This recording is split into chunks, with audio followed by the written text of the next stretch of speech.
Hi friends, market അപ്ഡേറ്റ്സിൻ്റെ ഒരു പുതിയ വീഡിയോയിലേക്ക് എല്ലാവർക്കും സ്വാഗതം. ഇന്ന് രാവിലെ ഒരു സൈഡ് വേ സെഷനിൽ പോയതിന് ശേഷം പിന്നീട് ഒരു ഗെയിനോട് കൂടി മാർക്കറ്റ് ഉണ്ടാവുകയായിരുന്നു. 17,538 മാർക്കറ്റ് ഓപ്പൺ ആയതിനു ശേഷം 17,618 വരെ ഹൈ പോയി. തുടർന്ന് 17,604.5 മാർക്കറ്റ് ക്ലോസ് ആവുകയും ചെയ്തു. Doctor Reddy's, Mahindra and Mahindra, Hindalco, Bajaj auto, Britannia ഇവരായിരുന്നു നിഫ്റ്റിയിൽ ടോപ്പ് പെർഫോമറായിട്ട് നിന്നിട്ടുണ്ടായിരുന്നത്. സെക്ടർ വൈസ് മാർക്കറ്റിലേക്ക് നോക്കുമ്പോഴും മീഡിയയും തുടർന്ന് PSU ബാങ്ക് ഇവരായിരുന്നു ആകപ്പാടെ ഡൗണിൽ പോയത്. ബാക്കി എല്ലാ സെക്ടറുകളും തന്നെ ഒരു പോസിറ്റീവ് മൂഡിലായിരുന്നു നിന്നത്. ഇനി നിഫ്റ്റിയുടെ ഒരു ഡെയിലി ചാർട്ടിലേക്ക് നോക്കുകയാണെങ്കിൽ രണ്ടാമത്തെ ദിവസം ഒരു ബുള്ളിഷ് ആയിട്ട് ഒരു ക്യാൻഡിലാണ് കാണാനുള്ളത്. ഒരു ഇൻസൈഡ് ബാർ പാറ്റേൺ ആണ് ഇന്ന് നിഫ്റ്റി ചാർട്ടിൽ ഡേ ചാർട്ടിൽ പ്ലോട്ട് ആയിട്ടുള്ളത്. അതുമാത്രമല്ല ശ്രദ്ധിക്കേണ്ട ഒരു കാര്യം, നമ്മൾ ഇതിനു മുമ്പ് പറഞ്ഞ ആ ഒരു റെസിസ്റ്റൻസ് ലെവലൊക്കെ, അതായത് ഒരു 17,560-70 മാർക്കറ്റിൽ നിന്ന് ബ്രേക്ക് ചെയ്താണ് ഉണ്ടായിരിക്കുന്നത്. അതുകൊണ്ട് തന്നെ ഒരു ബുള്ളിഷ് ട്രെൻഡ് തുടരാനുള്ളൊരു സാധ്യതകൾ നിഫ്റ്റിയിൽ കാണുന്നുണ്ട്. അപ്പോൾ ഈ ഒരു ട്രെൻഡ് ഇങ്ങനെ തുടരുകയാണെങ്കിൽ അടുത്തൊരു റെസിസ്റ്റൻസ് സോണുകളായിട്ട് കാണാനുള്ളത് ഏകദേശം 17,700 പിന്നെ അതേ തുടർന്ന് 17,800 ആ ഒരു റേഞ്ചുകളിലാണ് അടുത്തൊരു റെസിസ്റ്റൻസ് ലെവലുകൾ നിഫ്റ്റിക്ക് നിലനിൽക്കുന്നത്. അതുകൊണ്ട് തന്നെ നിങ്ങൾ വരും ദിവസങ്ങളിൽ ഒന്ന് വാച്ച് ചെയ്യുക. ഇപ്പോൾ ഒരു അപ് ട്രെൻഡ് തുറന്നതിന് ശേഷം ഒരു ചെറിയ കറക്ഷൻ വീണ്ടും ഒരു അപ് ട്രെൻഡിലേക്ക് വരുന്നുണ്ട്. അപ്പോൾ ഇനി ഒരു റെസിസ്റ്റൻസ് സോണുകൾ ടച്ച് ചെയ്യാൻ ഏകദേശം ഒരു 100-150 പോയിൻറ്റ്സിൻ്റെ ഒരു റാലിയെ നിലനിൽക്കുന്നുള്ളൂ. അപ്പോൾ അടുത്തൊരു റാലി തുടരുകയാണെങ്കിൽ ഒരു 100 പോയിൻറ്റ്സ് ഒക്കെ ഈസി ആയിട്ട് ഒരു ദിവസം സിംഗിൾ ഡേക്കുള്ളിൽ തന്നെ കവർ ചെയ്യാൻ സാധ്യതകൾ നിലനിൽക്കുന്നുണ്ട്. എന്നിരുന്നാലും നിങ്ങളൊന്ന് ക്ലോസ് ആയിട്ട് വാച്ച് ചെയ്യുക. ഇനി നിഫ്റ്റിയിൽ മാത്രമല്ല ബാങ്ക് നിഫ്റ്റിയുടെ ഒരു ചാർട്ടിലേക്ക് നമ്മൾ അടുത്തായിട്ട് നോക്കുകയാണെങ്കിൽ കഴിഞ്ഞ കുറച്ച് ദിവസങ്ങളായിട്ട് ഒരു റേഞ്ച് ബൗണ്ടഡ് ആയിട്ടുള്ളൊരു മാർക്കറ്റാണ് കാണാനുള്ളത് കഴിഞ്ഞ 6 ദിവസങ്ങളിലായിട്ട്. അപ്പോൾ അതുകൊണ്ട് തന്നെ ഒരു റേഞ്ച് ബൗണ്ടഡ് സെഷൻ തുടരുന്നു, നമുക്കൊരു ഡയറക്ഷൻ ഇല്ല. ഇപ്പോൾ നോക്കുകയാണെങ്കിൽ ഒരു അപ് ട്രെൻഡ് വന്നതിന് ശേഷം ഒരു കറക്ഷൻ, ഇപ്പോൾ അതിന് ശേഷമുള്ള ഒരു ഷോർട്ട് കവറിംഗ് പോലെയാണ് ഇപ്പോൾ ബാങ്ക് നിഫ്റ്റിയുടെ ചാർട്ടിൽ കാണാനുള്ളത്. അപ്പോൾ അത് നമുക്ക് ഈ ഏതെങ്കിലും ഒരു ഡയറക്ഷനിൽ ഒരു ബ്രേക്ക് ഔട്ടുകൾ നടന്നാൽ മാത്രമേ ബാങ്ക് നിഫ്റ്റിയിൽ അടുത്തൊരു ഡയറക്ഷൻ നമുക്ക് കണ്ടെത്താൻ സാധിക്കത്തുള്ളൂ. അപ്പോൾ നിങ്ങൾ ഈ ഒരു ചാർട്ടും ബാങ്ക് നിഫ്റ്റിയുടെ ചാർട്ടും നിങ്ങൾ അനലൈസ് ചെയ്യുക. ഇനി അടുത്തതായിട്ട് ഗ്ലോബൽ മാർക്കറ്റിലേക്ക് നമ്മൾ നോക്കുകയാണെങ്കിൽ US മാർക്കറ്റിൽ നാസ്ഡാക്ക് ഇന്നലെ ഒരു പോസിറ്റീവ് എൻഡിങ് ആയിരുന്നു. 133 പോയിൻറ്റ്സ് ഗെയിനോട് കൂടിയാണ് ഇന്നലെ എൻഡ് ആയിരിക്കുന്നത്. യൂറോപ്യൻ മാർക്കറ്റിൽ ഒരു മിക്സഡ് ട്രെൻഡ് കണ്ടുവരുന്നു. എന്നിരുന്നാലും FTSE ഒക്കെ 25 പോയിൻറ്റ്സ് ഡൗണിലാണ് ഇപ്പോൾ ട്രേഡ് ആയിക്കൊണ്ടിരിക്കുന്നത്. ഏഷ്യൻ മാർക്കറ്റിൽ മിക്സഡ് ട്രെൻഡാണ് കണ്ടുവരുന്നത്. SGX നിഫ്റ്റി ഇപ്പോൾ 16 പോയിൻറ്റ്സ് ഡൗണിൽ ട്രേഡ് ആകുന്നു. ഗോൾഡിൻ്റെ പ്രൈസിൽ ഇന്നൊരു ആർട്ടിക്കിൾ കണ്ടത് വെയിറ്റ് ആൻഡ് സീ മോഡലാണ് ഇപ്പോൾ ഗോൾഡ് നിലനിൽക്കുന്നതെന്നാണ്. അതായത് ഒരു റേഞ്ച് മോഡലുള്ള സെഷൻ ആയിരിക്കണം ഗോൾഡിൻ്റെ പ്രൈസിൽ നടക്കുന്നതെന്ന് തോന്നുന്നു. അപ്പോൾ നിങ്ങൾ MCXലൊക്കെ ട്രേഡ് ചെയ്യുന്നുണ്ടെങ്കിൽ തീർച്ചയായിട്ടും ഗോൾഡിൻ്റെ ഒരു മൂവ്മെൻ്റ് ഒക്കെ നിങ്ങളൊന്ന് വാച്ച് ചെയ്യുക. ഇനി അടുത്തതായിട്ട് രൂപയുടെ മൂല്യം നോക്കുകയാണെങ്കിൽ ഡോളറിന് അഗെയിൻസ്റ്റ് ആയിട്ട് ഒരു ചെറിയ ഉയർച്ച ഉണ്ടായിരുന്നു. 12 പൈസ ഉയർന്ന് 73.52 ഇന്ന് ട്രേഡ് ഉണ്ടായിരിക്കുന്നത്. അടുത്തതായിട്ട് ഇൻസ്റ്റിറ്റ്യൂഷൻ ആക്ടിവിറ്റിക്ക് നോക്കുകയാണെങ്കിൽ ഇന്ന് FIIൻ്റെ ഭാഗത്തുനിന്ന് 264 കോടിയുടെ ഒരു നെറ്റ് ഇൻവെസ്റ്റ്മെൻറ്റ് ക്യാഷ് മാർക്കറ്റിൽ വന്നിട്ടുണ്ട്. FII നോക്കുകയാണെങ്കിൽ ഒരു പോസിറ്റീവ് മോഡിലേക്ക് വരുന്നതായിട്ടാണ് കാണാനുള്ളത്. ഇത് മാർക്കറ്റിന് നല്ലൊരു ഗുണമായിട്ട് നമുക്ക് പ്രതീക്ഷിക്കാം. അടുത്തതായിട്ട് ഡൊമസ്റ്റിക് ഇൻസ്റ്റിറ്റ്യൂഷനിലേക്ക് നോക്കുമ്പോൾ അവർ വീണ്ടും സെല്ലിംഗ് തുടരുന്നു. 895 കോടിയുടെ നെറ്റ് വിത്ഡ്രോവലാണ് ഇന്ന് ക്യാഷ് മാർക്കറ്റിൽ ഉണ്ടായിരിക്കുന്നത്. ഇനി അടുത്തായിട്ട് നമ്മൾ കുറച്ച് സ്റ്റോക്കുകളൊന്ന് അനാലിസിസിന് എടുത്തു കഴിഞ്ഞാൽ ആദ്യമേ തന്നെ നമ്മൾ ഇന്നലെ പറഞ്ഞ കൊച്ചിൻ ഷിപ്പ്യാർഡ് ഇന്ന് നോക്കുകയാണെങ്കിലും കൊച്ചിൻ ഷിപ്പ്യാർഡ് നല്ലൊരു ബുള്ളിഷ് സിഗ്നലാണ് കണ്ടുവരുന്നത്. ഒരു റാലി തുടരുന്നതായിട്ട് കാണാൻ സാധിക്കുന്നുണ്ട്. അപ്പോൾ നിങ്ങൾ പറഞ്ഞ ഒരു റെസിസ്റ്റൻസ് ലെവൽ ഏകദേശം 372 എന്നുള്ള റെസിസ്റ്റൻസ് ലെവലൊക്കെ നിങ്ങളൊന്ന് ക്ലോസ് ആയിട്ട് വാച്ച് ചെയ്യുക. അടുത്തായിട്ട് എക്സൈഡ് ഇൻഡസ്ട്രീസ് ഇത് നോക്കുകയാണെങ്കിലും ഇതിലും തുടർച്ചയായിട്ടുള്ള ഒരു ബുള്ളിഷ് സിഗ്നൽസ് ആണ് കണ്ടുവരുന്നത്. അപ്പോൾ നോക്കുകയാണെങ്കിൽ അടുത്ത ഒരു റെസിസ്റ്റൻസ് സോണുകളായിട്ട് ഏകദേശം 169 തുറന്ന് 178, 179 ആ റേഞ്ചുകളാണ് നമുക്ക് അടുത്തൊരു റെസിസ്റ്റൻസ് സോണുകളായിട്ട് നിലനിൽക്കുന്നത്. അപ്പോൾ നിങ്ങൾ തീർച്ചയായിട്ടും ഈ ഒരു സ്റ്റോക്കും ഒന്ന് അനലൈസ് ചെയ്യുക. വിപ്രോയിൽ നമ്മൾ ഇന്നലെ പറഞ്ഞിട്ടുണ്ടായിരുന്ന ഒരു ഡോജി പാറ്റേൺ ഫോം ആയിരുന്നു എന്നുള്ളത്. പക്ഷേ എന്നിരുന്നാലും അതൊരു നെഗേറ്റ് ചെയ്തിട്ടാണ് ഇന്ന് മാർക്കറ്റ് ഉണ്ടായിരിക്കുന്നത്. ഒരു ബുള്ളി സിഗ്നലാണ് കണ്ടുവരുന്നത്.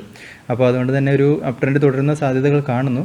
ഒരു റിവേഴ്സലുള്ള ഒരു സൂചനകൾ നമ്മൾക്കില്ല ഇപ്പോൾ. അതുകൊണ്ട് തന്നെ നിങ്ങൾ വരുന്ന ദിവസങ്ങളൊന്ന് വാച്ച് ചെയ്യുക. ഏകദേശം ഒരു 313 മുകളിലേക്ക് ഒരു ഓപ്പണിംഗ് കാണുകയാണെങ്കിൽ നമുക്കൊരു അപ് ട്രെൻഡ് തുടരുന്ന അടുത്തൊരു എൻട്രിക്കുള്ളൊരു സാധ്യത പ്രതീക്ഷിക്കാം.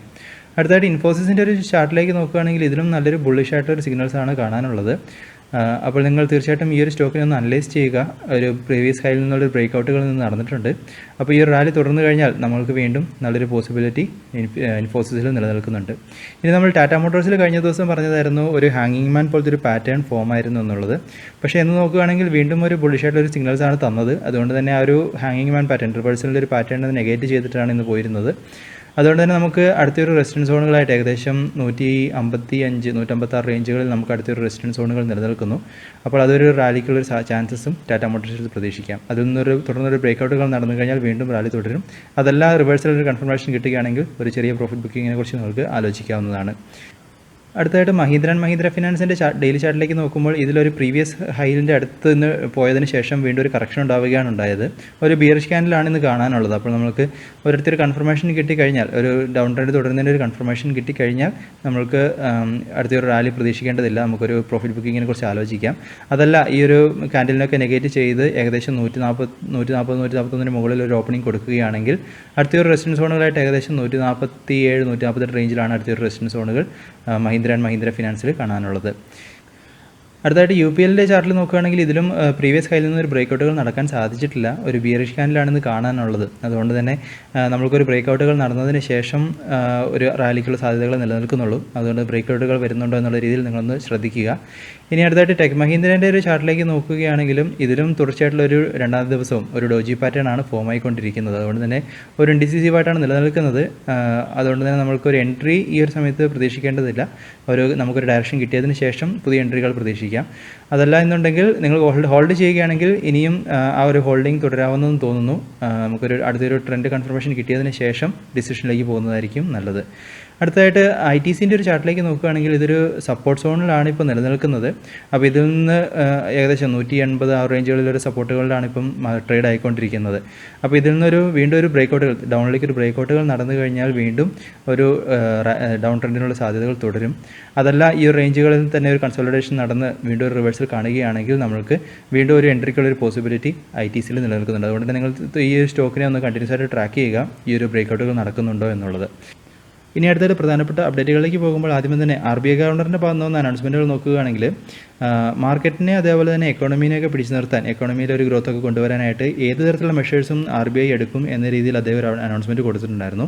അതുമാത്രമല്ല, ഇനിയൊരു എക്കോണമി റിക്കവറി നോക്കുകയാണെങ്കിൽ ഗ്രാജുവലായിട്ടായിരിക്കും നടക്കുക എന്ന രീതിയിലാണ് പറഞ്ഞിരിക്കുന്നത്. അപ്പോൾ ഈ ഒരു അപ്ഡേറ്റുകൾ അനൗൺസ്മെൻറ്റൊക്കെ നോക്കുകയാണെങ്കിൽ ഒരു മാർക്കറ്റിൻ്റെ ഒരു സെൻറ്റിമെൻറ്റ്സിനെ ഒരു മുന്നോട്ട് കൊണ്ടുവരാൻ, ഒരു നല്ലൊരു പോസിറ്റീവിലേക്ക് കൊണ്ടുവരാൻ ഇങ്ങനെയുള്ള അനൗൺസ്മെൻറ്റുകൾക്ക് സാധിക്കും എന്നാണ് കാണാനുള്ളത്. അടുത്തതായിട്ട് ഏവിയേഷൻ സെക്ടറിലുള്ള സ്റ്റോക്കുകളെ സംബന്ധിച്ചിടത്തോളം ഇന്ന് വന്ന് നോക്കുകയാണെങ്കിൽ ജെറ്റ് ഫ്യൂൾസിൻ്റെയൊക്കെ പ്രൈസ് ഏകദേശം 7% കുറവ് വരുത്തിയിട്ടുണ്ടായിരുന്നു. അതുമാത്രമല്ല, എക്സൈസ് ഡ്യൂട്ടിയൊക്കെ 11% നിന്നും 0 മാറ്റും എന്ന് അപ്ഡേറ്റുകളൊക്കെ കാണുന്നു. അപ്പോൾ ഇങ്ങനെ കാണുമ്പോൾ ഇതൊക്കെ ഒരു ഏവിയേഷൻ സെക്ടറിലുള്ള സ്റ്റോക്കുകൾക്ക് ഒരു പോസിറ്റീവ് ന്യൂസ് ആയിട്ട് മാറാനാണ് കാണാനുള്ളത്. അതുമാത്രമല്ല, ഇപ്പോൾ ലോക്ക്ഡൗണിലൊക്കെ റിലാക്സേഷൻസ് ഒക്കെ പതിയെ കൊണ്ടുവരുന്നു. അതുകൊണ്ട് തന്നെ ഈ ഒരു ഏവിയേഷൻ സെക്ടറിലുള്ള സ്റ്റോക്കുകളൊക്കെ നിങ്ങളുടെ റഡാറിലേക്ക് പതിയെ കൊണ്ടുവരിക. അപ്പോൾ നിങ്ങളൊന്ന് അനാലിസിസ് ചെയ്ത് തുടങ്ങാവുന്നതെന്ന് തോന്നുന്നു ഈ ഒരു സമയത്ത്. ഇനി അടുത്തതായിട്ട് Chemcon സ്പെഷ്യാലിറ്റി അവരും IPO ആയിട്ട് മുമ്പോട്ട് വരികയാണ്. 320 കോടിയാണ് ഈ ഒരു IPO വഴിയായിട്ട് റേസ് ചെയ്യാൻ ഉദ്ദേശിക്കുന്നത്. പ്രൈസ് ബാൻഡായിട്ട് 338, 340 രൂപ റേഞ്ചിലാണ് ഇവർ പ്രൈസ് ബാൻഡ് ഫിക്സ് ചെയ്തിരിക്കുന്നത്. അതുമാത്രമല്ല, ഫൗണ്ടേഴ്സിൻ്റെ ഭാഗത്ത് നിന്ന് ഏകദേശം 45 ലക്ഷം ഷെയർസ് ഓഫർ ഫോർ സെയിലും വെക്കാനായിട്ട് പ്ലാൻ ചെയ്യുന്നു. ഈ ഒരു ലോട്ട് സൈസ് നോക്കുകയാണെങ്കിൽ മിനിമം 44 ഷെയർസിൻ്റെ ഒരു ലോട്ടാണ് മിനിമം ബുക്ക് ചെയ്യേണ്ടത്. സെപ്റ്റംബർ 21 മുതൽ 23 തീയതി ആയിരിക്കും ഈ ഒരു ഇഷ്യൂവിൻ്റെ ഓപ്പൺ ആയിട്ടുണ്ടാവുക. ഇവരുടെ ഒരു ഫിനാൻഷ്യൽ സ്റ്റാറ്റസ് ഒക്കെ നോക്കുകയാണെങ്കിൽ ഫിനാൻഷ്യൽ ഇയർ 18 മുതൽ 20 വരെയൊക്കെ നോക്കുമ്പോൾ ഇവരുടെ എബിഡയിലും അതുപോലെ തന്നെ റവന്യൂവിലെല്ലാം തന്നെ ഒരു ഗ്രാജുവലായിട്ടുള്ള ഒരു ഗ്രോത്ത് 20 മുതൽ 30% ഒരു ഗ്രോത്ത് ഒക്കെ കാണാനുണ്ട്. ഇവരുടെ RHP ഫയലൊക്കെ നിങ്ങൾക്ക് സെബിയുടെ വെബ്സൈറ്റിൽ നിന്നും ഡൗൺലോഡ് ചെയ്യാൻ സാധിക്കുന്നതാണ്. അതിൽ ഫിനാൻഷ്യൽ സ്റ്റാറ്റസ് ഒക്കെ അവരുടെ ഫിനാൻഷ്യൽ റെക്കോർഡ്സൊക്കെ ഡീറ്റെയിൽഡ് ആയിട്ട് നമുക്ക് ഇതിൽ ലഭ്യമാണ്. അതുമാത്രമല്ല, CAMSൻ്റെ പ്രൈസ് ബാൻഡ് അവർ ഫിക്സ് ചെയ്തിട്ടുണ്ട്. 1229, 1230 ആ റേഞ്ചിലാണ് ഇവർ പ്രൈസ് ബാൻഡ് ഫിക്സ് ചെയ്തിരിക്കുന്നത്. അപ്പോൾ തീർച്ചയായിട്ടും ഈ ഒരു 2 സ്റ്റോക്കുകളും നിങ്ങൾ അനലൈസ് ചെയ്യുക. IPO ഇവരുടെ റിലീസാകാൻ പോകുന്നു അടുത്തതായിട്ട്. ഇനി അടുത്തതായിട്ട് സ്റ്റെർലൈറ്റ് ടെക്കിനെ സംബന്ധിച്ചിടത്തോളം ഇവർ ഭാരതി എയർടെലുമായിട്ട് ഒരു പാർട്ട്ണർഷിപ്പ് അനൗൺസ് ചെയ്തിട്ടുണ്ടായിരുന്നു. ഏകദേശം ഒരു 10 ടെലികോം സർക്കിളുകളിൽ ഏകദേശം ഒപ്റ്റിക്കൽ ഫൈബർ നെറ്റ്വർക്ക് ഫോം ചെയ്യുന്നതിനായിട്ട്. അടുത്തായിട്ട് ഓറിയോൺ പ്രോ സൊല്യൂഷനെ സംബന്ധിച്ചിടത്തോളം ഏകദേശം 25 കോടിയിലധികം വർത്ത് ചെയ്യുന്ന ഓർഡറുകൾ അവർ വിൻ ചെയ്തതായിട്ട് അനൗൺസ് ചെയ്തിട്ടുണ്ടായിരുന്നു. ഇനി Q1 റിസൾട്ട്സ് വന്ന കമ്പനികൾ നോക്കുമ്പോൾ വാബാഗിൻ്റെ റിസൾട്ട്സിൽ റവന്യൂവിൽ 5.6% ഡിക്ലൈനും നെറ്റ് പ്രോഫിറ്റിൽ 96.2% വർധനവും ഉണ്ടായതായിട്ടാണ് കാണിച്ചിരിക്കുന്നത്. ടാക്സിലൊക്കെ വന്ന കുറവുകളാണ് ഈ ഒരു മാർജിനിൽ നെറ്റ് പ്രോഫിറ്റിലൊക്കെ ഒരു നല്ലൊരു ശതമാനം ഉയർച്ച വരാൻ കാരണമായിട്ട് കാണിച്ചിരിക്കുന്നത്. അതുമാത്രമല്ല, ഈ ഒരു ക്വാർട്ടറിൽ ഏകദേശം 440 കോടിയുടെ ഓർഡർ ഇൻടേക്ക് നടന്നതായിട്ടും അപ്ഡേറ്റുകളിൽ പറയുന്നു. ഇനി അടുത്തായിട്ട് PNGയിലേക്ക് വരുമ്പോൾ റവന്യൂവിൽ 13.9% ഡിക്ലൈനും നെറ്റ് പ്രോഫിറ്റിൽ 11% വർധനവും ഉണ്ടായിട്ടുണ്ട്. അവർക്ക് ഏകദേശം 8 കോടിയുടെ ഒരു ടാക്സ് റിവേഴ്സൽ ഉണ്ടായതാണ് ഈ ഒരു പ്രോഫിറ്റിൽ വർധനവിന് കാരണമായിട്ട് കാണിച്ചിരിക്കുന്നത്. അതുമാത്രമല്ല, 230 രൂപ പെർ ഷെയറിൽ അവരൊരു ഡിവിഡൻഡ് ഡിക്ലെയർ ചെയ്തിട്ടുണ്ട്.